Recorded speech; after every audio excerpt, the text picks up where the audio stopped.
Salam damai sejahtera di dalam nama Tuhan Yesus Kristus. Tergesa-gesa.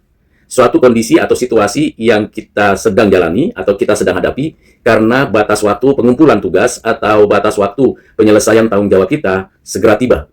Jika tidak tepat waktu, jika tidak tepat posisi dan situasinya, maka kita akan ditolak atau bisa saja pekerjaan kita menjadi sia-sia saja. Persoalannya ketika kita memberikan hasil dari rencana atau kegiatan kita itu kepada pihak yang menerima dan memberikan kepada kita nantinya evaluasi, maka kita sadar bahwa segala pekerjaan, segala aktivitas kegiatan apapun kalau dilakukan dengan tergesa-gesa bisa menimbulkan problem pada apa yang dikerjakan.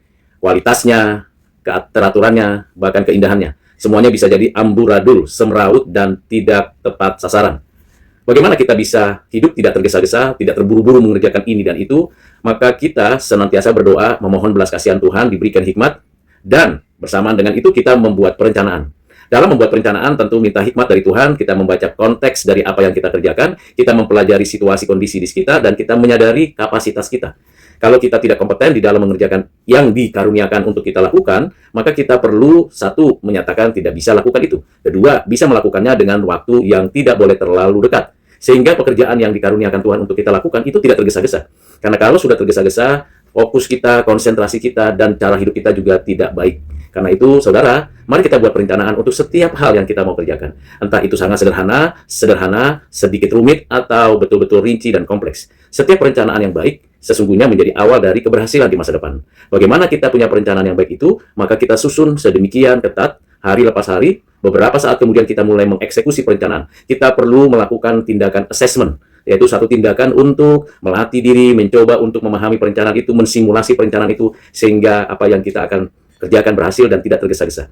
Tentu di dalam perencanaan bukan saja apa yang dikerjakan dan bagaimana mengerjakan, tapi durasinya harus dapat diukur dengan baik. Demikian juga nanti setelah kita melatih diri untuk bisa mengerjakan yang sesuai dengan rencana kita, kita juga mulai untuk melakukan tindakan simulasi dan akhirnya ketika ada pekerjaan, ada kegiatan yang dikaruniakan Tuhan untuk kita lakukan, kita mengerjakannya tidak tergesa-gesa. Namun, kita tahu ada banyak tugas tanggung jawab kita setiap hari, kita tidak hanya fokus pada satu tugas atau kegiatan, multitask itu perlu kita kembangkan. Kita bisa bagian administrasi, bagian berpikir, bagian mengevaluasi seluruh yang mungkin kita belum optimalkan. Fungsi-fungsi rasio kita, mari kita kembangkan. Mari kita tingkatkan kualitasnya dan kuantitasnya. Sehingga hasil yang akan kita tawarkan, kita berikan, kita tanggung jawabkan kepada pihak manapun, itu bukan hasil dari yang tergesa-gesa. Kiranya Tuhan menolong, menyertai, dan memberkati saudara sekalian. Amin.